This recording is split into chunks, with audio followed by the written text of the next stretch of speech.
Check two. Check one. Check two. All right, we're about to get started, everybody. About to get started, so please gather around.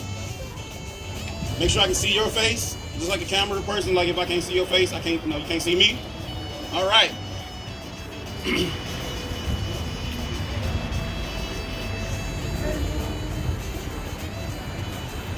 So, let's see, make sure we're good. Great morning, everyone. Great morning, everyone. My name is DeMarco Davidson. I'm a member of St. John's since January 2010, and I'm a consistory member. So it's my responsibility today as representative of the congregation to welcome you all to this sacred corner to jubilate the 155th observation of Juneteenth. So not only do I welcome you, we welcome the Most High, who is the holy creator of love, justice, and peace. We welcome the God of our weary years and our silent tears. We welcome the Holy Spirit and the ancestors who continue to lead us to liberation. We welcome and say thank you to our elders who are living testaments of perseverance and resistance. We welcome and pray for the youth who will be the next generation to apply pressure to the long arc of the moral universe to make sure it continues to be towards justice. We welcome clergy, people of faith, and freedom fighters who demonstrate and demand justice, equity, and liberation on earth as it is in heaven, in paradise, in the ancestral plane, and the great unknown. We welcome the elected officials who represent, listen, and act on behalf of the communities who elected them. For all the others, we will see you all on Tuesday, August 4th, and November 3rd. We welcome our friends and families and community partners as we celebrate our 168th anniversary as a congregation, and as we celebrate our new senior pastor, Reverend Michelle Higgins.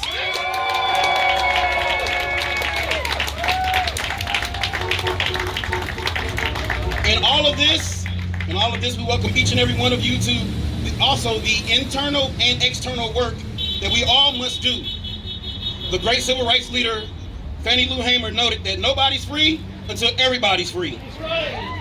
So it is also safe to say that this Juneteenth is almost like any other for many of us. While this is indeed a marvelous moment in the greater movement, we are reminded daily by the seeds of incremental change that have historically been watered by the blood, sweat, and tears of black folks. Our hearts break and our eyes cry countless tears for the families who have been devastated by multiple pandemics in 2020. While we welcome you to lament, we also welcome you to lionize this moment in the greater movement. For each moment, we gain a new sense of clarity of where we are headed and what it would take to get there. The emancipation of American-born descendants of stolen Africans is often compared to the sacred story of Exodus. This is a story where God told Moses to tell Pharaoh to let my people go so they may worship me in the wilderness. Some scholars believe that the emancipated Hebrews in Exodus wandered for 40 years because they didn't recognize why they were free. Why couldn't they just stay in Egypt and also be free? I don't know. Honestly, I don't know. But I really appreciate my cousin, Reverend Sekou, who said, yes, God did tell Moses to get his people out of Egypt. That was the first step. The next step is to get the Egypt out of the people. So no, I'm not going to villainize a melanin civilization. But like those Hebrews of Exodus, we too have to get the internalized oppression out of us, the colonization out of us, the racism, capitalism, elitism, colorism, and militarism out of us, the xenophobia, homophobia, transphobia out of us, the white skin, blonde hair, blue-eyed Jesus out of us, the hate that was given to us out of us. Beloved, when we do that, we clearly see that community and police violence are measurable manifestations of policy violence. As we exercise the hellhounds of Americanized white supremacy out of us, I welcome you to the revolution with a remix. Remember, the Hebrews might have been a little unclear on why they wandered because they didn't know why they were free. Many of our ancestors who were newly freed 155 years ago found themselves in a land where they had little to no protected rights. But in 2020, we don't have to wonder or wander. as one of the great composers of my generation, somehow asked a question while also making an affirmation. Sir, Little John, not little, but Lil John, affirmed and asked, turned down for what? Today we are remixing that affirmation, that affirming question with get free for what? Get free for what? So we can live the life that our Creator has destined us, free from oppression. Get free for what? So we can nurture this planet back to health, because this is the only one we have. Get free for what? So we can store families and communities back to wholeness by finally getting our 40 acres on a mill multiplied by 400 years of hazard pay with compound interest. Get free for what? So we can close down workhouses and set the incarcerated souls and funds free. Get free for what? So we can live in communities, build family-owned businesses without the fear or threat of homegrown, state-sanctioned white terrorism that comes at night or with a tax-paid nightstick. Get free for what? So we can love who we want to love. So we can be who God calls us to be. Get free for what? So we all can be welcomed into the beloved community where we are all free. I welcome you. Welcome. By the way, those emancipated Hebrews were given a few principles that weren't mere suggestions. They were commandments. Well, today, as we celebrate the 155th Juneteenth, we don't come with mere suggestions. We come with demands. So now I welcome to you one of the freedom fighters that I love and I literally look up to that will share the national demands. Mr. Montague Simmons, please put your hands together for Montague Simmons.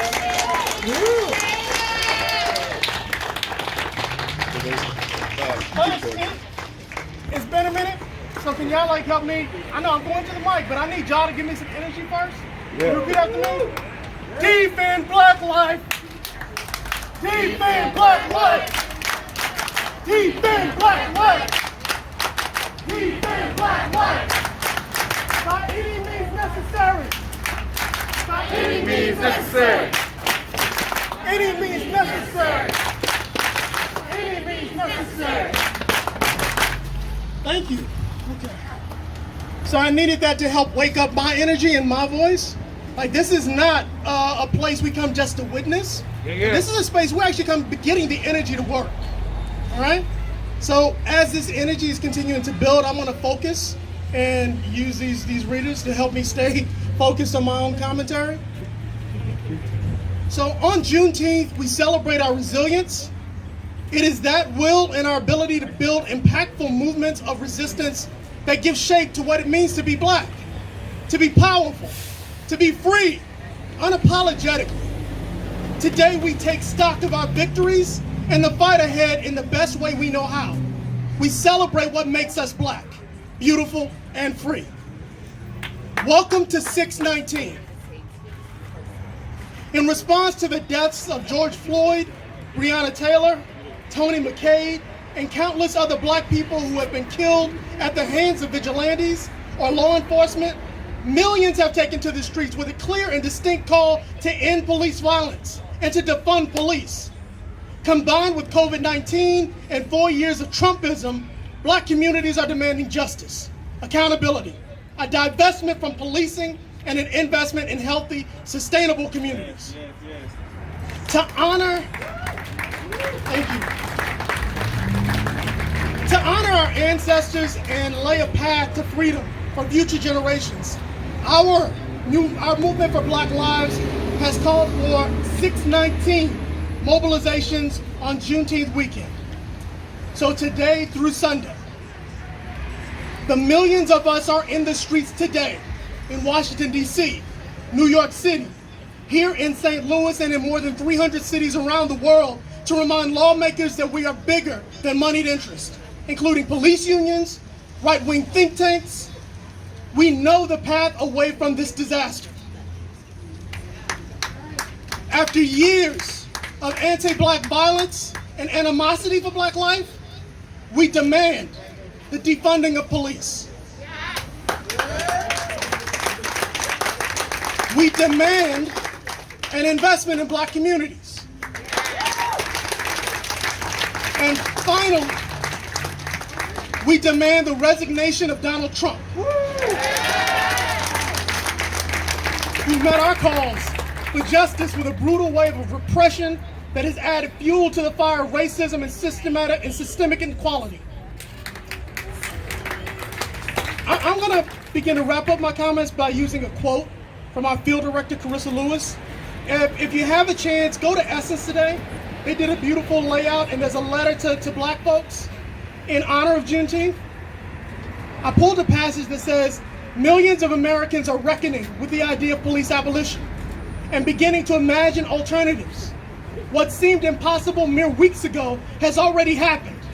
A season transformed by sun, ripe for the bloom. Our memories are long. We've known moments of profound victories and also of grave loss. There is honor in remembering and not allowing ourselves or this nation to forget its debt to black people. Never has there been a time in U.S. history when the police were not a force of violence against black people. In the South, policing started in the form of slave patrols, whose purpose was to catch and return fugitives from slavery. In northern states, in northern states, the first police departments in the 1800s quashed labor strikes and riots against the abuses of the wealthy. This is their legacy, the rotten core.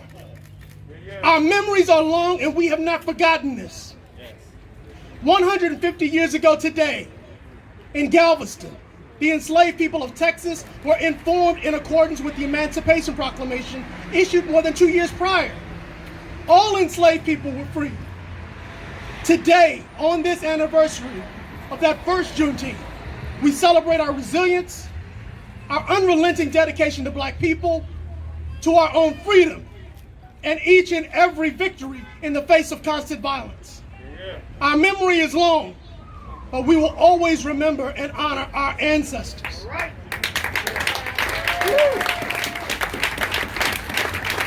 So again, say this with me. No more police. No more police. No more police. No more police. By any means necessary. By any means necessary. By any means necessary. By any means necessary. Thank you.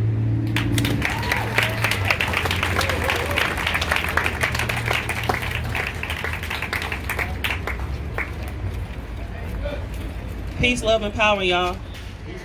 Peace, love, and power, y'all. Peace, love, and power, y'all. It's beautiful to be black. I stand up in here. I stand here with many, many intersections. Being black, being a woman, being queer, being a beloved disciple of this church. Real quick background on myself, and I promise you, I'm gonna talk to why I was asked to be in front of this mic. So part of the reason why I even joined St. John's is because I was able to be my full whole self in this space. I'm affirmed by God. There's nothing about me that's on mistake. God has called me to do much, much, much work. And I'm blessed, grateful. I'm super blessed and grateful to be able to use my voice to bring forth change. That's that. So I'm standing up here because we're talking about liberation. We're talking about freedom. We're celebrating Juneteenth. We're talking about defunding the police. We're talking about abolishing police and abolishing systems that continuously cuts down black folks. Let's talk about how that also cuts down our babies. Let's talk about how it cuts down our youth. Let's talk about how from the womb, this society, this country, anti-blackness shows up telling our babies that they don't matter, telling our babies that they're criminals, telling our babies that they won't succeed and thrive in this life. But I stand up here damning all of that. I stand up here saying that is not what God has for our youth and for our babies. So let's talk about the work. So just like there's been conversations around defunding the police and getting folks out of prisons, closing the workhouse, let's also talk about how we want police and any type of resource officer out of our schools. Let's talk about how we do not want children in prison in cages. Let's talk about how part of this whole defunding, part of while we're talking about removing funds from a system that is working exactly how it was set up to work. Montague gave y'all the history, the lineage of where policing came from, a police state. It came from slave catching. When they ask you for your ID, you can rewind way back, just like they was asking slaves to show them their ID or to show them their card that they're a free person. It is no difference, right? So let's talk about that. Let's talk about how we want officers, security, and police out of our schools. So real quick, shout out to organizations that have been doing this work. Metropolitan Congregations United, the Deaconess Foundation. I'm working with Campaign for Youth Justice. So this work started off essentially with a bill called Raise the Age. And that bill has already passed, and it'll be going into implementation next year. So Raise the Age simply just says that we want to raise the age from 17 to 18 with youth going to adult prison. So no longer will 17-year-olds be treated as adults and be putting into adult jails. So let's celebrate that. But let's also quickly pivot to the fact that there's a lot of laws that have been passed, a lot of policies that have been in place, and a lot of that stuff still has not shifted and changed what it means to be free in this country as a black person. So now the work has pivoted and shifting to about how can we get our babies out of cages? How can we get our youth out of prisons, out of detention centers? How can we get them back into their community with their families, with their peers, with their friends, those that care about them? How are we pouring into them? What are the resources that we need? What are the resources that are continuously being cut from schools and from the communities? Shout out to grassroots organizations. I know plenty of them, some of them already out here that are doing great work with youth. But that's not enough.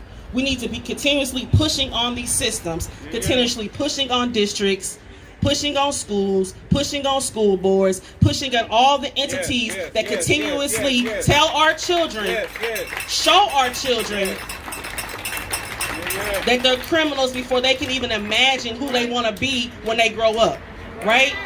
So another piece, there's a facility, a DYS facility, a state-run facility on Hogan Street. At the end of March, that facility had one youth reported with the COVID-19 virus. We went out there, we asked them to immediately release these youth from this facility. They did not respond to us. As of today, there is now 18 youth, half of the youth that's in this facility, including some staff who now have COVID-19. That's not okay. These youth could have been released and gone home. The youth in this facility are not like mass murder killers. They don't need to be in this facility. They could have been home when the first report was reported. They could have been home before there was ever even a case. So now we did get a call back from their leadership at this point, and we are having a meeting with them on Tuesday. So that is progress, but I don't never applaud meetings, okay? In that meeting, we need to hear exactly how they are going to respond to this. What are they going to do about the youth? What are they going to do about the workers that is also at risk in this facility as well? And how are they going to respond to the community? As community, we should be knowing what is happening with the money that we pay in taxes. Not even just if we pay taxes, just the fact we should know what is happening to our babies and to our youth, period. All right? So we're asking, at some point, we're going to be asking you as community to just support us in that, to continue to spread the word about the fact that you want youth out of cages, that you want youth to be at home with their families, that we want youth to be able to strive and thrive, not just survive in this community. So we're going to be asking for y'all for that. Last piece, and then I'm done. I sound like a pastor when I said that. Last piece, and I'm done. I've said it, but I'm going to say it one more time. Defund the police. Invest in community. We want police out of schools. We want resource service officers or whatever they want to call themselves to make it sound like they aren't police. We want them out of our schools. That's right. We want our youth, our babies, our children, our teenagers to know, because they aren't the future. The future is now. I lean into God, the elders, and babies. That's who I lean into for my help. That is who I lean into to tell me which way in which I need to go. So they are the voices that lead these movements. They are youth. I'm actually too old at this point. I'm looking to them. We should be listening to them. We should be pouring into them. And the way that we can do that is continually speak out that oftentimes they don't have a voice. At least it's not heard and it's not advocated for. So we should be the ones making sure that their voices is heard in every space. Whatever impacts community, impacts the youth. It's not just about us as adults, it's about our babies as well. That's right. Last thing, for real. Last thing. We out here fighting for black lives, right? We out here, we say we fighting for black lives, we want the liberation of black people, Black Lives Matter, all that good stuff. That means we're fighting for all black lives. I said I'm standing up here with many different intersections, right? I'm standing up here as black, as a woman, queer, a woman of faith. Yeah. So every life matters. There is no separation. There is no division. There is no silos and pockets and different demographics that you want to rise up for, speak up for, bang for. We're banging for all black lives. We're banging for our babies. We're banging for black men, black women, black children, black trans, black queer, black non-binary, gender non-conforming. Whomever, if you are black, I am banging for you always. I don't separate it. That's right, that's right, that's right, that's right. I don't pick and choose the time in which I want to come out and hold a sign or preach or chant or post it. Every time I hear about a black life cut down, I'm banging for it. And if you are not doing that, then you are not doing the real work, the true work, the work that is anointed and asked for us by God to do, to liberate and stand up for black lives. So I encourage you today to think about that. There is no separation. We banging for all black lives. We're lifting up all black lives. We're celebrating all black life. Everyone has a voice. Everyone is important. There is no separation. There is no division. It's none of that. If you're not out here doing the liberation work for all black people, then you really aren't doing the liberation work. That's right, that's right, that's right. And on Juneteenth, we really need to be making sure that that is clear. Yeah. I love y'all. Thank you all for being out here. Continue to use your voice to bring forth change. Yeah. Continue to encourage our babies to bring forth change. Listen to them. Listen to them. Listen to them.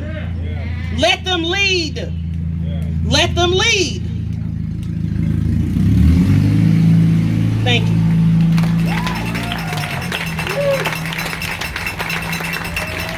Hey, Miles.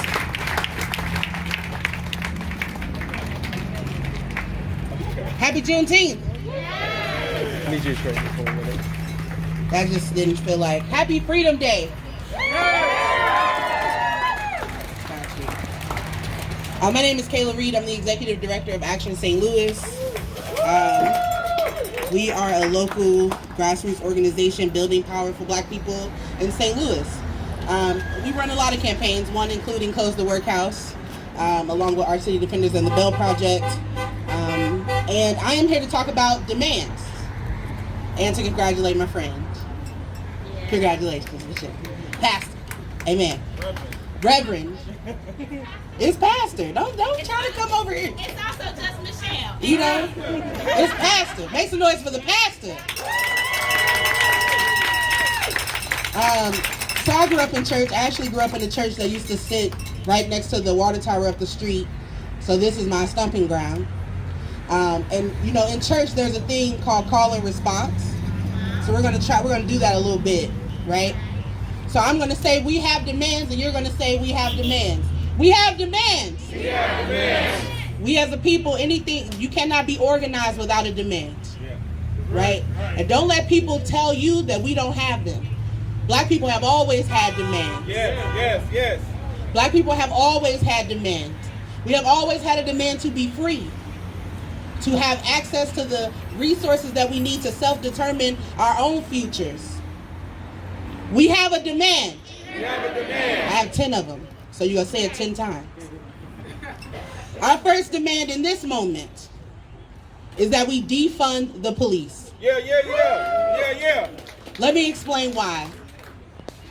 For too long, St. Louis City has chosen to invest millions of dollars into a police department that does not lower crime, that does not keep us safe, that perpetuates more harm and trauma, and that prevents the services that are needed in communities from being resourced.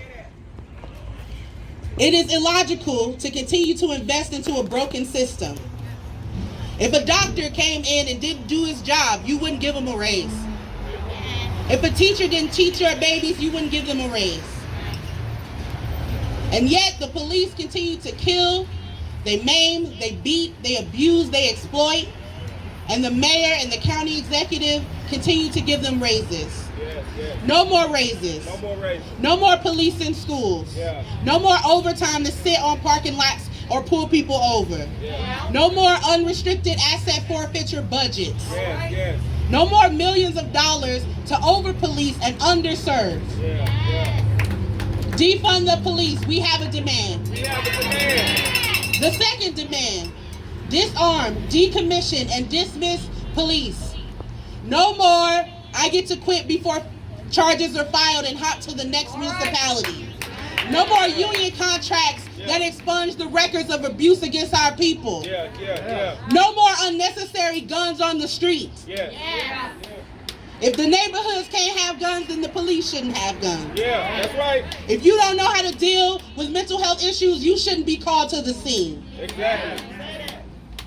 And if you do harm to our communities, you should not work for the police. Yeah. Disarm, decommission, and dismiss the police. We have a demand. Yeah. Number 3, I'm in front of a church, so I won't say it the way I usually say it.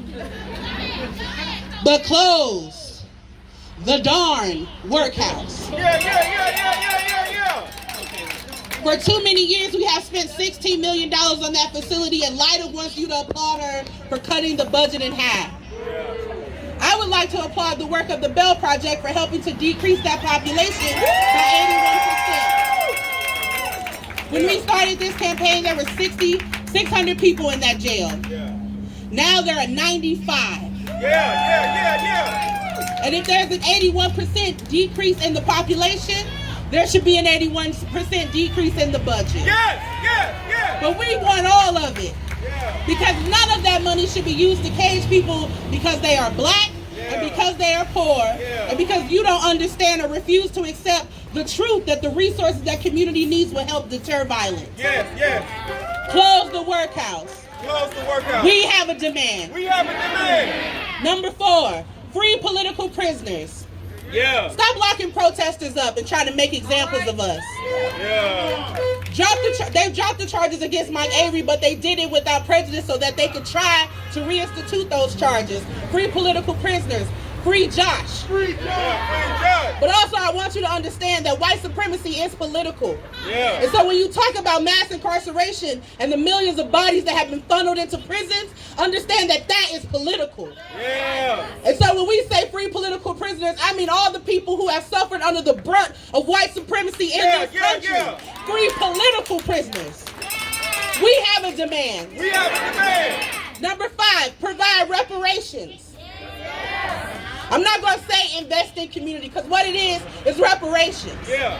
I grew up in a house on DeSoto. That house no longer stands. That house would be worth $500,000 in the Fox Park neighborhood. Yeah. The schools in this district, in this area that have closed down, the after-school programs, the parks that don't have swings, the parks that don't have basketball hoops. Yeah. You need to invest in the community. Yeah. You need to bring the services that will lift a community up. Yeah. And it is not doing us a favor. It is what you owe us. It is what is ours. We have a demand. We have a demand. You need to decriminalize sex work. Yeah. Here's why. Yeah. You understand that that is a crime of poverty. Yeah. It is a crime of limited resources. Yeah. And if your analysis is we do not give resources to the community, don't you dare come in the community and criminalize the way people are trying to survive. Yeah. We have a demand. We have a demand. Decriminalize HIV. Yes. You didn't provide the resources to prevent it from devastating the black community. Yeah. Don't you dare lock anyone up. That's right. We have a demand. We have a demand. Expand Medicaid. Don't open a clinic on the north side. from a developer that had never put $1 in the north side. Yeah. And now let that facility accept Medicaid. Yeah. 200,000 families in this state don't have Medicaid. Yeah. We have to wear masks because there is a respiratory virus that is killing people, and disproportionately so those that look like me. Yeah. Those who do not have access to Medicaid. It is on the ballot on August 4th. It's a yes on 2. Say yes on 2. Yes. We are expanding Medicaid. We are expanding Medicaid. We have a demand that this city and that this state protect trans people. Yeah. You should not be able to be fired because you are trans. Yeah. You should not be denied housing because you are trans. Yeah. If you don't get that, recognize something. They denied us housing because we were black. They denied us jobs because we were black. And we don't get to get out of oppression to leave people behind. That is not our work. When we say freedom, there is no asterisk. It is for all, or it is for none. We have a demand. Hold transphobic reporting accountable. If someone has a name, I don't care what you think of that name. That is their name. If someone has a pronoun, I don't care what you think of that pronoun. That is their pronoun. You learn to respect all lives. You learn to respect all black lives, all trans lives. You learn to honor them. Don't you let a reporter call someone by a name that they no longer live by. They called us a name. They called us a name for many years. And they cannot call us that name. You will call us by the name that we so choose. And that is the same rules. And that is the same honor. And that is the same dignity that we will bestow to other communities that are marginalized like ours. We have a demand. We have a demand. And if you fail to comply with the demands of the people will rise. And the people will show up. Because it is ours to take. Freedom will never be given by those who are benefiting from the oppression. Freedom is that of the people's. It is ours to claim. It is ours to give. It is ours to remove those who stand in the way. That is our work. We have a demand. Thank you.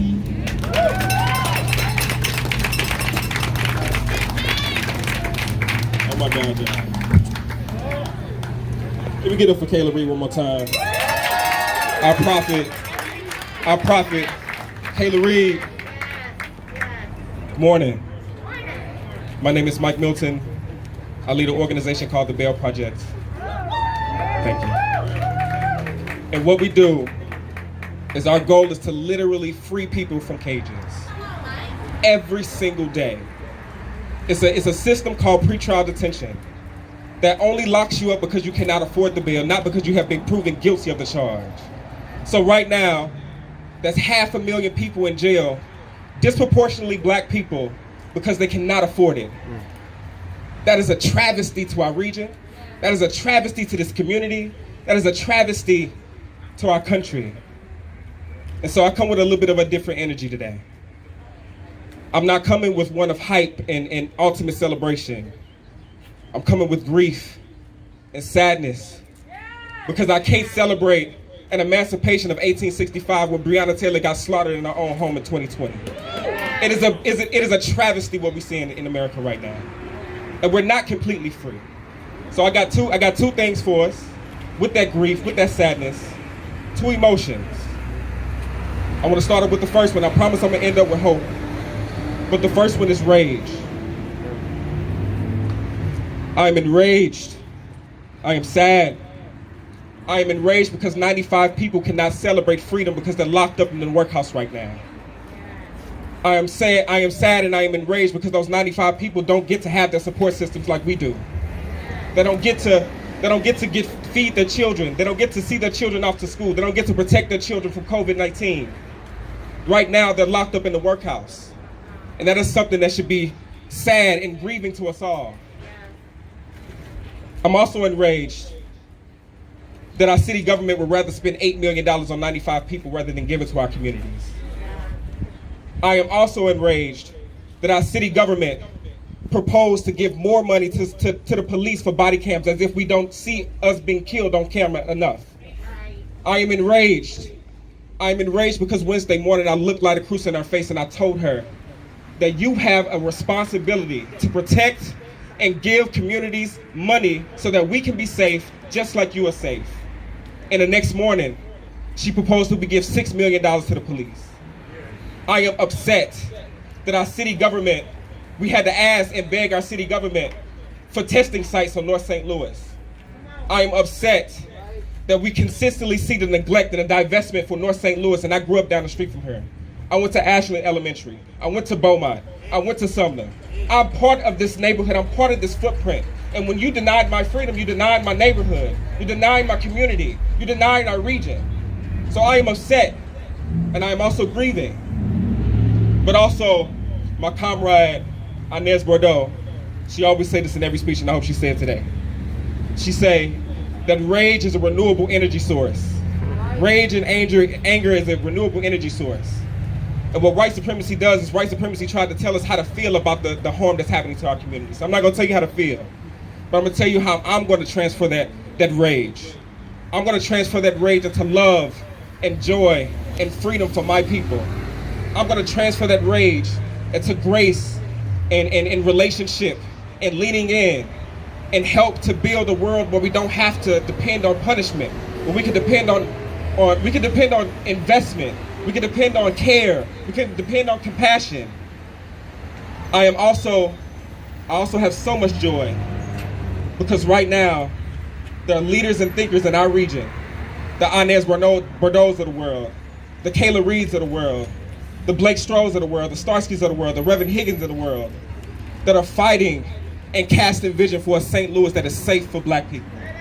I'm a part of this work as they continue to draw a blueprint for what does it look like to love St. Louis and love poor Black people.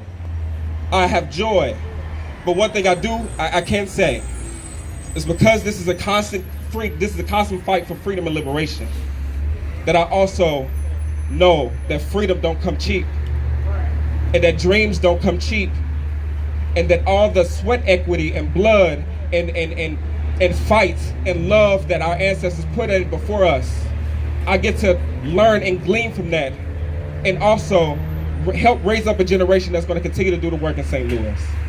So you heard the demands, you heard the history, you heard the violence, you heard Kristian.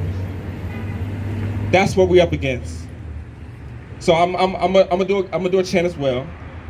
I'm gonna do the demand chant because it is our demand in solidarity to fight for the lives of Black people. Don't y'all agree? Yeah. And you have two options in this moment. You can celebrate the continued freedom that is happening in this country. You can celebrate the continued push for defunding the police and defunding carceral systems. And you can also demand for our freedom today. So we have a demand. We have a demand. We have a demand. Our demand is to shut down the workhouse. You didn't have to say that, but thank you. Our demand is to provide freedom and be a part of the liberating work of freedom of Black people in this country, all lives. Thank you.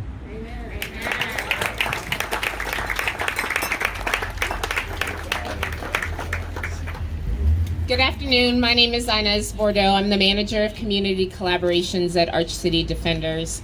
But more importantly, I'm an organizer with the Close the Workhouse campaign. The demands from the Close the Workhouse campaign are simple, and they haven't changed in the 2 years that this campaign has existed. It's close the workhouse and not open another jail, and it is use that money to provide reparations for the communities that have been most harmed by those racist policies put into practice. That means areas of the north side and some areas of the south side. Our demands are simple. That's it. That is it.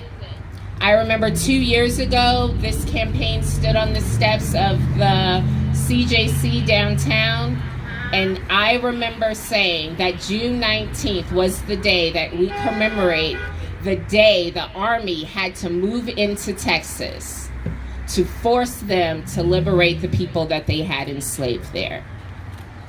And on that day, 2 years ago, I remember saying that this campaign, like that day 155 years ago, is building an army. We are building an army, and just like that day, we are going to get our people. We are going to get our people. One more time. We are going to get our people. And every single day since that day, do you know what this campaign has done? We have gone to get our people. On that day 2 years ago, there was about 520 people in the workhouse. Do you know how many people are in the workhouse today? 95. And do you know why that is? Because we built an army and we went to get our people.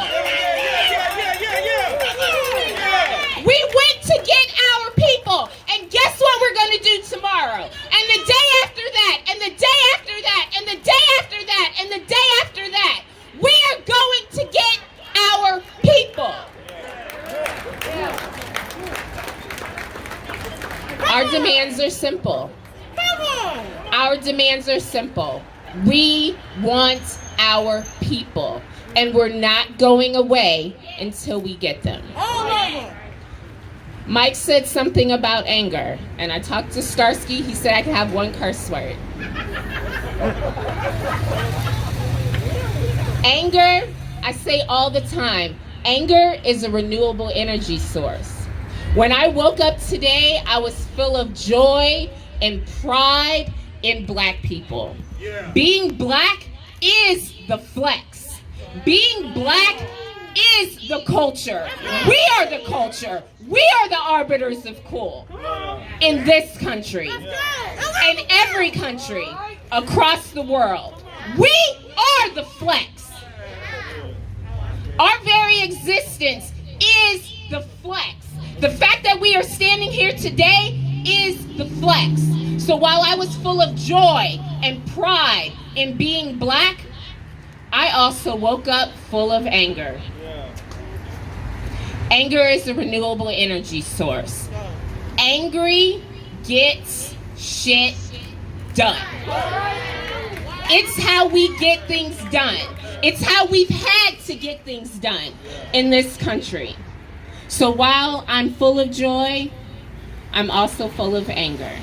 And because angry is how we get things done, I want you to take that anger.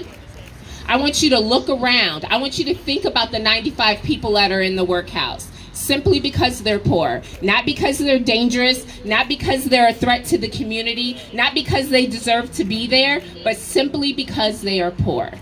When you get on social media and you see the videos of Black people being gunned down in the streets, when you see the videos of police harassing Black people in our communities, when you get on social media and you read the newspaper and you watch the news and you see that our mayor continues to want to give money to the police, when you see that our mayor says Black Lives Matter but doesn't support the closure of the workhouse, when she says Black Lives Matter but Darlene Green has to argue with her about making June 19th a holiday for the city.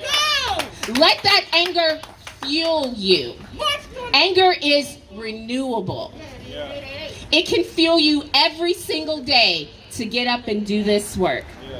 I remember 2 years ago, I talked to my friend, who I am so proud of, Pastor Michelle, and I talked to her about the anger that I feel every day. And I said, I don't know if this is the way I'm supposed to feel. I don't know if this anger is useful. And Pastor Michelle told me, she said, Inez, your anger is righteous. And when you are taking that righteous anger and you are doing good work with it, God isn't going to have a problem with that. So use that anger. And that's what I do every single day. And that's what I'm going to ask you to do every single day. Because angry is how shit gets done. Anger is renewable.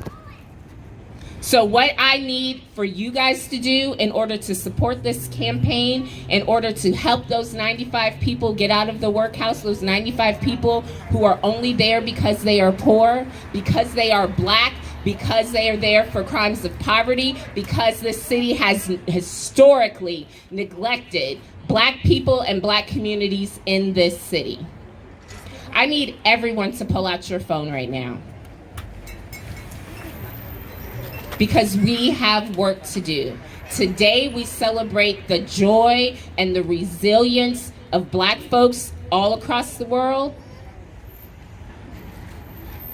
but we also have work to do. So pull out your phones. I need you to put this number in your phone. You ready?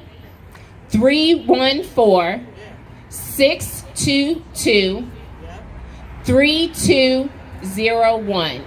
You know whose number that is? Lida. I need you to call Lida all day, every day, and demand that she close the workhouse.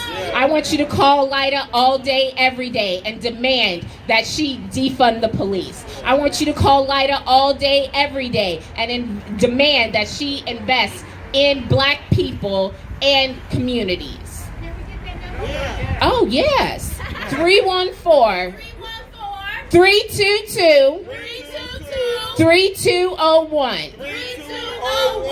I don't even know my mama's number by heart, but I know Lida's number by heart. Also, while your phones are out, one more number. 622-3287. That is the number to your representative at the Board of Aldermen. Earlier this week, we put out a graphics announcing with great pride and after 2 years of hard work that we have a majority support on the Board of Aldermen to defund the workhouse. And do you know what our elected officials' response was to that announcement? To get on the phone, three-way calling with Jimmy, with Lida, with the president of the Board of Aldermen, to call those 14 alders and beg and plead and make backroom deals for them to take their vote back. So what we need you to do is call your alderperson. And we need, if your alder is one of those 14 that is in support of closing the workhouse, I want you to call and thank them. I want you to thank them for being on the right side of history. I want you to thank them for knowing that Black Lives Matter and proving it, not with just their words, but with their actions. I want you to thank them for being in support of closing the workhouse, in supporting reparations for black people. And if your alder is not on that list, I need you to call and ask them why. Why are they okay with keeping poor people in a facility known for hellish conditions, known for unconstitutional conditions? Why are they okay with keeping black people in a facility infested with rats and roaches? Why are they okay with keeping poor black people away from their families simply because they're poor? Either Black Lives Matter or they don't. Either you are for the liberation of black people or you are not. Either you are free for the freedom of all people in this city or you are not. There are no fences out here. You are either with us or you are against us. There, make a choice. Tell your older person to make a choice. And then, I don't remember who said it, but once that choice is made, there are elections coming up. And so the people that we have elected to this city are either going to acknowledge that Black Lives Matter, or maybe they shouldn't be our elected officials anymore. That's my favorite part.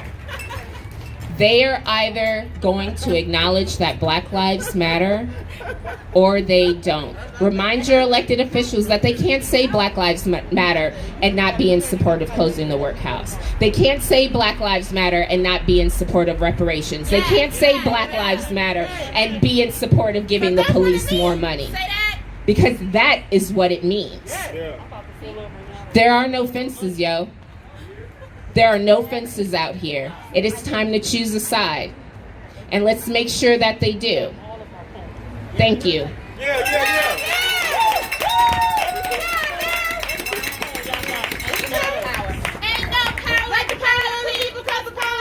Don't stop. Say what? Ain't no power. Cause the power of the people don't stop. Say what? Ain't no power like the power of the people. Cause the power of the people don't stop. Say what? Ain't no power like the power of the people. Cause the power of the people don't stop. Say what? Ain't no power like the power of the people. Cause the power of the people don't stop. Say what? Ain't no power like the power of the people. Cause the power of the people don't stop.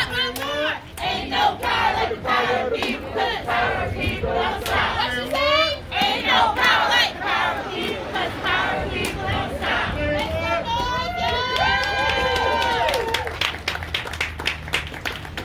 Good morning. Can I get a, just give me a wave if you can hear me.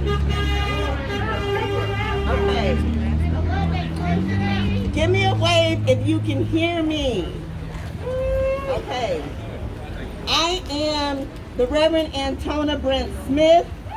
I work with the Executive Director of Missouri Faith Voices, the Reverend Dr. Cassandra Gould. I have on a double mask because I am an asthmatic. Dr. Gould is an asthmatic. Our St. Louis organizer has allergies. I'm saying this for a reason. My 18-year-old daughter has lupus and is an asthmatic. My 16-year-old daughter has not one, not two, not three, but 5 rare illnesses. We wear the mask so that we can live. There's a reason for this. They don't want us to live. I'm saying because who has been dying the most from COVID-19? I can't hear you. I can't hear you. I don't want another drive-by, only 10 people at the funeral because of this virus. I don't want another Zoom funeral because of this virus. My eldest sister, I'm off script for a moment. My eldest sister, born here in St. Louis. My family goes to the founding of St. Louis. My family church, St. Alphonse the Rock. My grandmother's house was across the street. My people lived, breathed, and grew generations down that street, that roundabout. My sister, Dr. Colette Simmons, health advocate, cultural anthropologist, 20-plus year professor at the University of Arizona, did her research on Black women and aging and health disparities. My sister died from COVID-19, went to the hospital for a routine operation at the very beginning of this lie that has been going on since last year they've known. And my family, St. Louis, Chicago, Boston, Paris, Arizona, Las Vegas, we have not been able to gather and mourn for my sister. Why are we here? In the middle of a pandemic. Why are we still risking our lives? Because we're saying Black Lives Matter so much, that we are willing to take this risk. We are standing here to declare on Juneteenth, our lives matter. They've always mattered in all of the forms that blackness shows up. Our Black lives matter. Now I'm going to tell you about what we do. They've exhorted you and should have excited you. You shouldn't need to be excited to say that our lives matter. From the youngest one here to the oldest one here. This is not a spectator show. One of the things that's on the ballot, you see my pen that says vote. It is your weapon. Go and vote. We may not like the older person, but if you have not voted, you don't have a voice to go and say anything, right? You need your vote. Because then you can walk in, I voted. You got to listen to me because I put you in that spot. Vote. You don't have to show up in person. You can request an absentee ballot. Have it mailed to you, fill it out, and send it back. That's one of the things we do with Missouri Faith Voices. Access to the ballot. If it was not important, they would not be trying to stop us from getting to the ballot. All of this is connected. Medicaid expansion. I gave you a little bit about my personal story. My daughters have pre-existing conditions. Now I'm blessed that because of my husband's work, we have health care. If we did not, my daughters with their pre-existing conditions, me with mine, we would not get health care. And even with it, I still have to go in there and fight. Every time she goes to the hospital. She just had surgery last week. Every time we have to fight. But we keep doing it. And it's not enough for my daughters to have health care. This belongs to everybody. My 33-year-old son was shot on St. Patrick's Day. He died 3 times on the table in Kansas City. Missouri Faith Voices is a statewide organization. We are unapologetically black, unapologetically led by a black woman, and we unapologetically work for the liberation of all people. So we do this work day in and day out, not the sexy part with everyone out here. We're sitting in meetings having conversations, talking to people, getting legislation on the ballot, protesting and fighting against predatory lending, which look around. I got off the highway, I did not see a bank. That's the 4th part of what we do. Because the very communities that don't have grocery stores also don't have a bank. When you don't have a bank and you have a job and you need to go and get your check cashed, they're gonna either try to give you a card or have you go to one of these little check cashing places that is going to charge you exorbitant interest. If your tire goes out, like my daughter-in-law, while she's trying to care for my son, thank God he's alive, going back and forth to get medicine. If they didn't have somebody to call to get that $1,000 for that tire, predatory lender, I'm going to give you $1,000 and I'm going to charge you $1,000 plus interest. So we do this work every day. Every day we show up. Every day our organizer here in St. Louis, Rika Tyler, is doing the work. We work with MoMA, we work with several of the organizations that you've heard from here. If you want to know more, if you want to be counted in the census, if you need access to the ballot and how to get that absentee ballot, our website has all of that. We're on Facebook and we're on Twitter. MissouriFaithVoices.org, because this work is every single day. Every day we get up and every day we do it because our lives matter. We want to see it realized within our generations. Thank you.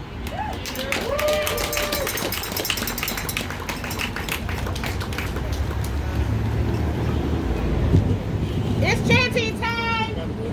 When black lives are under attack, what do you do? Stand up like that. Black lives are under attack. What do you do? Stand up like that. When black lives are under attack, what do you do? Stand up like that. What do you do? Stand up like that. What do you do? Stand up like that. What do you do? Stand up like that. What do you do? Stand up like that. When black lives are under attack, what do you do? Stand up like that. What fight back. Stand up, fight back. All right, Kayla. Good morning. Good morning. Happy Juneteenth. Happy Freedom Day. My name is Starsky Wilson. I am excited and delighted to be back on this Conda. All right. I have had the absolute pleasure of following these remarkable leaders, not just on the program tonight, but remarkably, transformatively, over the course of the last 6 years of my life, and for that, I give thanks to God. Yeah. I have had the great grace to be able to serve on this corner with the beloved disciples of St. John's for over 10 years of my life, to serve this neighborhood and this block for that entire period, and to follow the transformative ministry and discipleship of the people who call this corner home, and for that I give God thanks and praise. All right. And I have hung around just long enough to see the remarkable faithful service and ministry of a line of diverse folk, from Pastor Wendy Bruner, who's now serving at Peace United Church of Christ but hanging out in the crowd today, All right. to Reverend Kevin Anthony, who served faithfully this congregation in transition, All right. to be able to stand today with pride and black joy to call the Reverend Michelle Higgins pastor. All right.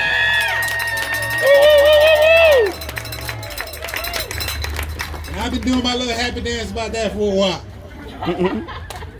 Today I come not to echo the demands, but to suggest a few things about you. Over the course of the last 3 months, you have come to enjoy, to come to a new appreciation, a new respect, and maybe to get to know it a little bit with the things that are going on in your home. You can go many other places, so you notice stuff that you should have been working on in your home. You probably hung around your spouse and your children long enough to recognize that they need to go to the park so that you might enjoy your home. And we all need a physical family home. But I want to suggest to you, before you leave on the 155th commemoration of Juneteenth, that you need a political home. All right. To keep up the renewable energy of rage that we have heard about today, and put it on mission to get stuff done. You need a spiritual home who understands that politics is just about who gets what, when, where, and why, and that the spiritual resource should serve the political in order to serve the communal. All right. And in that spirit, I'm going to say your church home needs a political home. All right. So I want to offer to you today that if you do not have a political home, you have heard today from some of the most powerful leaders in this community transforming who gets what, when, where, and why by carrying the banner to defend black life and to defund the police. And I offer to you that perhaps your political home should be Action St. Louis. All right. So you may need to go to actionstl.org today.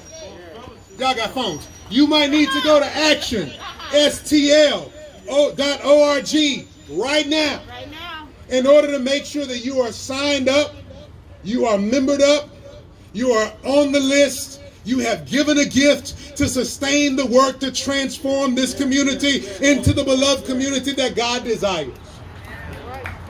They ain't never clapping Amen.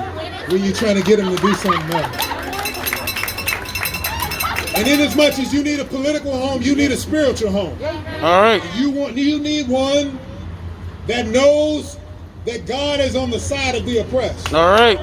You need one that understands that black-led social change can be multicultural and transformative, and you need one that's committed as much, if you're Christian, to Jesus as it is to justice. All and right. you're on the steps of one right now. So I'm saying, go ahead and holler at St. John. Hey, holla at us. And since your church home needs a political home, I'll give you two options. You just heard from Reverend Antona, and you heard about the remarkable work that's happening at Missouri Faith Voices. So you can go to MissouriFaithVoices.org and you can go ask your pastor, are we connected to Missouri Faith Voices? And if your pastor says no, say, oh, maybe that's because we're connected to Metropolitan Congregations United. All right. And we're organizing with them. Yeah, yeah. And if your church home does not have a political home, push your pastor. Yes. And get them connected. Yeah, yeah. All that said, I want to lift two things. Number one, we're going to defund the police. Mm-hmm. We're going to close the workhouse. Matter of fact, those two things are done. But it's kind of like what we talk about in the life of the kingdom of God. It's just not yet. All right. The workhouse is already closed. The mayor just don't know it yet. Yeah, yeah. The police have already been defunded. Jeff Rorter just don't know it yet. It's already happened, so we're going to stand in the claim that it is done, and we're going to work as if, dance as if, praise as if, joy as if it has already happened. And because we're going to do that, I want to invite you to also note this. I want to invite you all to help fund the movement. So I'm not asking you for your money today, but I'm saying this. I believe, I'm a representative of Deaconess Foundation. I get to hang out there now for the last 9 years. Part of what our work is to fund the movement, to make sure there's a financial engine to support transformative work for our communities so that we leave a better world to our children. That's what we do at Deaconess. We fund the movement. Yeah. Over the course of the last few months, we lifted a $2.2 million fund to support Black-led COVID-19 relief and recovery work. Because we know that the economics of this community have drastically changed, and we're not going to get out of this moment without having a different kind of economic system. We won't be able to tinker around the edges. There ain't enough stimulus dollars, especially out of this administration. We're going to have to change how we relate to one another and relate to money to get it done. And black people have been doing that through mutual aid for years, and they need to lead that recovery effort. Yeah. The other thing that we lifted last week, and this is where you got something to do, is we lifted and announced on June 11th a $2 million racial healing fund. Now, I know that sounds nice. We had to make it sound nice because some people won't invest in racial justice. So just so you know, it's going to fund the kind of healing work that organizers need to keep fighting. All right. Healing from the grief, healing from the trauma, Yes. engaging in somatic modalities so that we can renew our strength for the work ahead. The other thing it's going to do is directly support organizing efforts in our communities. Those are the only two big rules. All the other rules will get made by community members like you. So what I need you to do, even if you don't go there now, I need you to sign up at forwardthroughferguson.org to be one of the people who decides where those millions of dollars go. And when you come into the community meetings to decide where the money goes, remember the people who spoke today. Because their orgs need money, we have to fund the movement. Say fund the movement. Fund the movement. You get to make the decision on millions of dollars, even though you didn't contribute them. But we need you to make the decisions. We don't need people downtown making the decisions. Will you help me? Yeah. I need you to go to forwardthroughferguson.org, sign up to be a part of the allocation of those resources. Last thing I'm going to do is to provide a theological account. Today, hundreds of black clergy from across the country released a statement that I was pleased to sign on to yesterday as a part of its relief, because at some point the church has to be on record. That's right. And so we stand, this group led by Reverend Dr. Ebony Marshall Terman, Yale Divinity School, remarkable womanist theologian who has preached in this place before. Yes. And these are the words.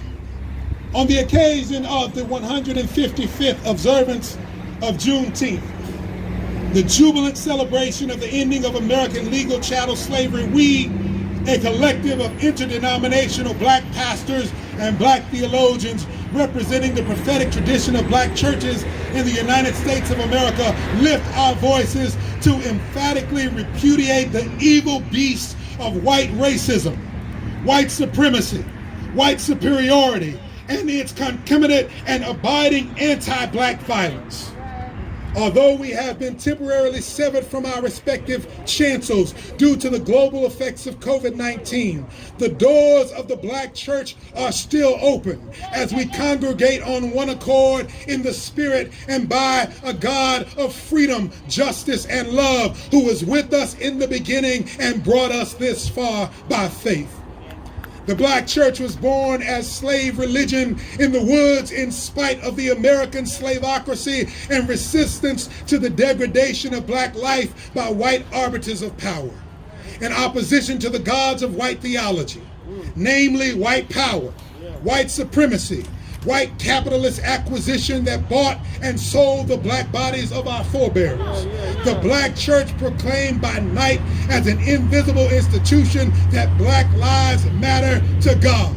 In light of this radical proclamation, it is not lost on us that the 45th administration of the United States of America has once again undertaken to desecrate the black life by planning to hold an incendiary rally this Juneteenth weekend in Tulsa, Oklahoma. Tulsa is significant for the Black America because it is where Black Wall Street, a great symbol of black economic self-determination, was organized by persons who fled the sacrilege of lynching only to be burned to the ground by the ubiquity of white supremacist hate. In this contemporary moment, the Black church will not stand silent in the face of social, moral, and political failure of the 45th administration of this nation. The chief executive of the United States is a racist and a sexist terrorist whose ignorance, gaslighting, dog whistles, and outright lies have fueled the flames of anti-black sentiment that is carved into the very foundations of the American experiment and that has consistently simmered beneath the facade of this city on a hill. The state-sanctioned lynchings of Ahmaud Arbery in Glenn County, Georgia, Breonna Taylor in Louisville, Kentucky, George Floyd in Minneapolis, Minnesota, and Rashard Brooks in Atlanta, Georgia, are merely the most recent additions to the red record of horror flagrantly visited upon African America. I'll jump down. There is no doubt that the black community is troubled on every side, that we are persecuted and we are cast down, but we are not destroyed. As we stare down the barrel of this 21st century iteration of white racist demonarchy propelled by the white grandsons of and granddaughters of old Jim and Jane Crow. And while the adversary roams around guiding the insidious political machinations of the highest offices of the land, the Black church holds fast to the theological vision and social witness of those who came before us on the long arc of the Black freedom movement to irrevocably contend that God, the crucified one who was lynched on a tree at the hands of the Roman Empire, is black. Every time a black person is executed under the bastardized authority of the state, God in Christ is crucified all over again. We therefore reject police brutality, militarism, and every form of state-sanctioned violence deployed under the banner of law and order that disproportionately targets and aims to ravage black life. We further assert that the superlative fundament of black Christian faith, we were free when we were kidnapped from the mother continent, and God wants us to be free now. We therefore affirm that black freedom is always communal. We affirm that black freedom requires the absence of any restraint, including police, that compromises one's responsibility to God and all creation. We reject notions of white freedom that are compelled by the value of American individualism and the pursuit of one's own destiny without interference and without concern for the well-being of others. And in accordance with the spirit of the times, we, the undersigned black pastors and black theologians representing 400 black churches in the United States of America, one for every year of our righteous discontent. Finally, and most passionately contend alongside our secular sisters and brothers in the struggle that Black Lives Matter. It is no secret that the Black church has been imperfect in its approximation of this moral claim. Self-reflexively, Black church commitments to the patriarchy, misogyny, homophobia, transphobia, queerphobia, class fragmentation, and Christian triumphalism indicate moral failure and a stronghold of anti-Blackness in our own communities that compel us to despise ourselves, our mirror image in the world. We repent for our paradoxical defiance of the good news that reveals that God in Christ, whose radical body does not conform to the status quo. We repent for the disposition of anti-Black self-loathing that is direct consequence of the hegemonic white supremacy in the modern world. We repent for how anti-Black self-loathing has bolstered our repudiation and violence toward Black women, Black queer people, Black non-Christian theisms, especially our African traditional Black Muslim and Black Jewish kindred, humanism and atheism, amidst the onslaught of a global pandemic and white plague of violence whose bullets and blows do not discriminate according to the politics of gender, sexuality, or religious identity. We unequivocally proclaim and affirm that Black Lives Matter. All Black Lives Matter. All Black Lives Matter. All Black Lives Matter. With the help of God, who is our lynched brother, the Black Christ, we, the Black church, pledge our mind, body, treasure, and spirit to securing the welfare of the diversity of Black life, Black freedom, Black joy, by any means necessary. Amen and Ashe.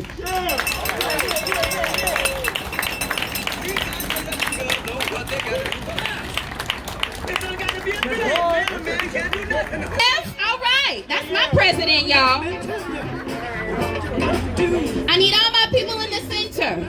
All my people who know that your motherland is truly where your allegiance lies. All my people who are descended from the Caribbean. All my people who come from the coast that they called golden because our Black skin was seen as gold. I want Black folk in the middle right now.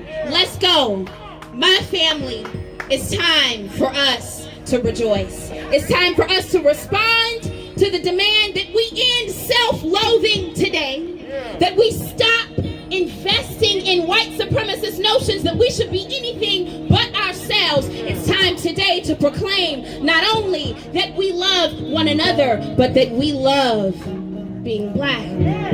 Do you love being Black? Say it after me. Say, I am blessed to be Black. I am blessed to be Black. Look at your neighbor and say, neighbor, I'm blessed to be Black.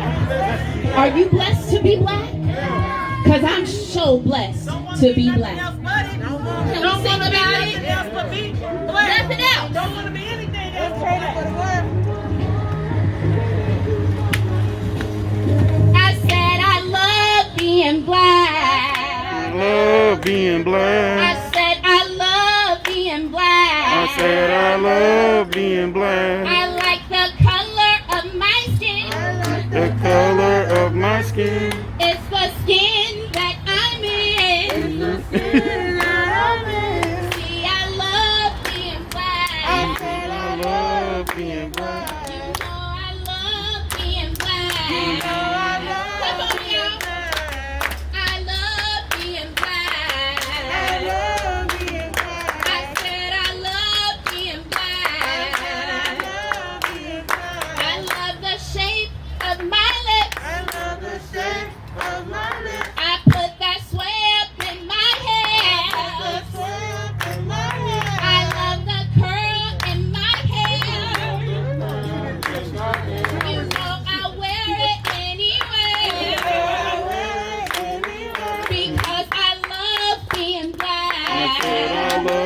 being black. You know I love being black. I love being I black. said I love being black. I love being black. Make some noise for yourself.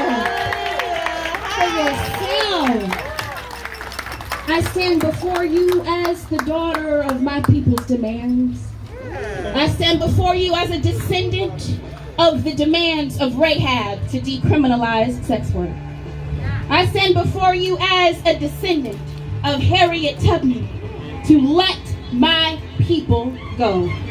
I stand before you as the daughter, the physical manifestation of the moans and the groans and the weary years of silent tears. Those things made me. And so I acknowledge the weight upon me today as I strive to hold, to caress, to encourage, to remind everyone to wash hands and wear masks. I stand before you knowing the weight that there are those who cannot possibly see past the religion of misogyny in order to receive a pastor that has a vagina. I know, I'm fully aware that I am the daughter of the demand to protect black women. I am descended from the demand to end the community violence that causes us to not only despise one another, but thus despise ourselves because we have despised the very bodies that give our community life. I stand before you, a daughter of the demand, to return power to the people. I'm a daughter of that demand right now. All right. You are descended from people who are powerful. Not powerful because they was all kings. They wasn't all kings. All right. Not powerful because they was all the most intelligent and intellectual. I don't care what George Floyd did for a living. He should be alive. That's right. When the Savior that I worship was being killed on a cross and he looked on either side of him, he didn't ask the thief on his left and right, what you in here for? He didn't double check and say, you innocent, because then I can take you to paradise if you innocent. No, he said, today, you will be with me in paradise. All right. I stand before you, the daughter of the demand, of my own Redeemer, to bring all oppressed people today with me into paradise. You have the power to make this place free. Are you free today? Even though you free-ish by the law, are you free by your blackness? Blessed, pressed into you, demanded upon you by the people you are descended from, to be bold, to be proud, to be black AF, and to let the world know that you're blessed by it. You have the power to make this place the paradise it can already be. We demand power and we fund one another. I want this corner store to sell out today. I want them to sell out of water, what the little jugs they got. I want them to sell out of hot Cheetos, whatever you need. Hit them up. Because we are not here to do drive-through, hoop and shout, and don't hang about, okay? All right. White people, I'm sorry if you scared to hit up a corner store, march your behind in there, and spend some money in my neighborhood, okay? All right. I want each of you to remember that when you go out and you march today, you are marching in resistance of a freedom that was hidden for 2.5 years. Don't kid yourself. Juneteenth is about our ability to stay free even when the law wouldn't let us. Our ability to continue to fight for our own humanity even when plantation owners was trying to squeeze one more crop, out of us and lie to us.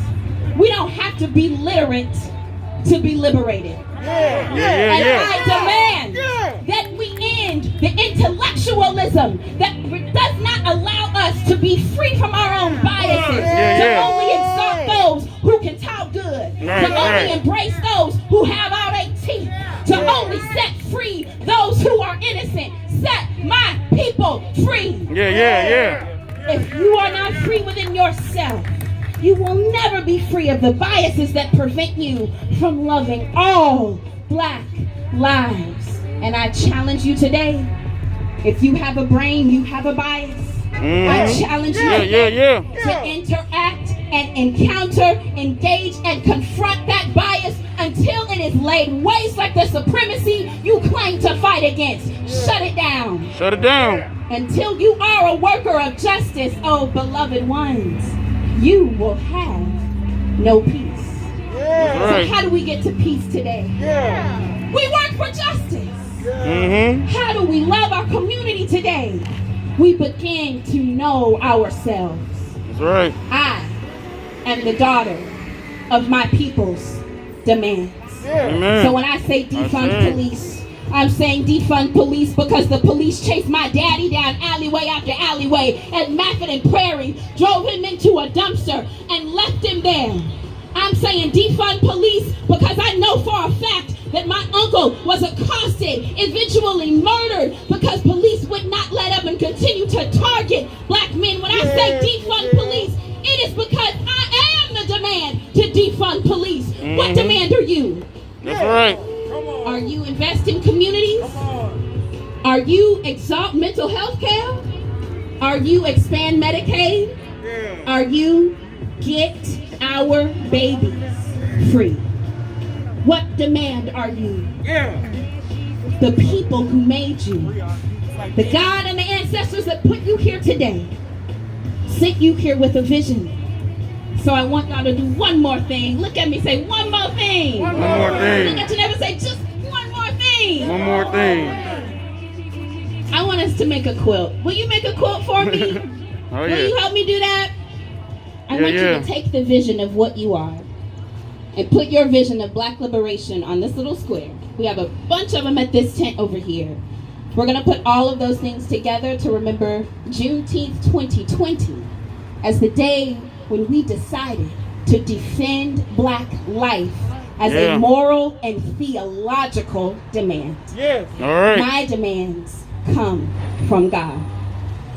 And as much as God demands me to defend black life, God also demands that I defend all black life.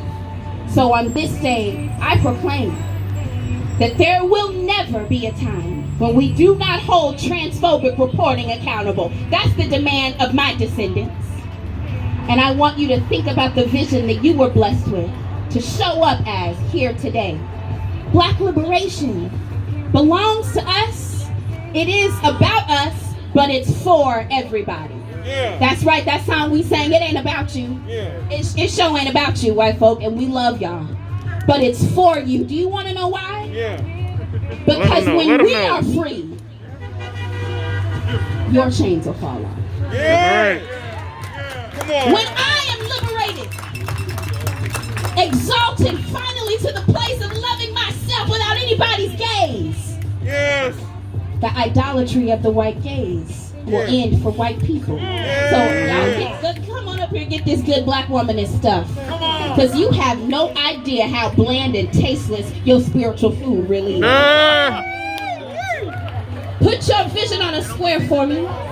Put your vision of black liberation on a square and watch what it does to your heart. Watch what it does to your hands. Watch what it does to your body. You'll begin to vibe. You'll begin to think, you know what? I won't give up. You know what? I won't give up. That's right. You know what? I can't give up. That's right. Because they're teaching me how to fight. Put your Juneteenth signs up in the air for me.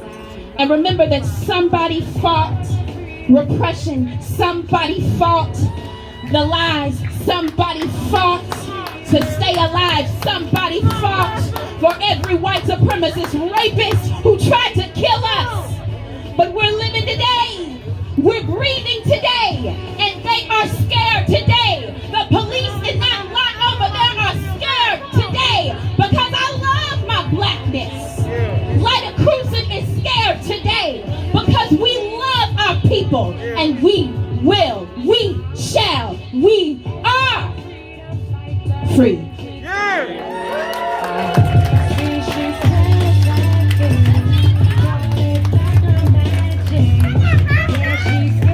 Thank you so much for coming. I'm serious. Please put your art on a square. They're right over here. Come say hi. extra if you don't have it. And please remember today, it's about freedom against all odds.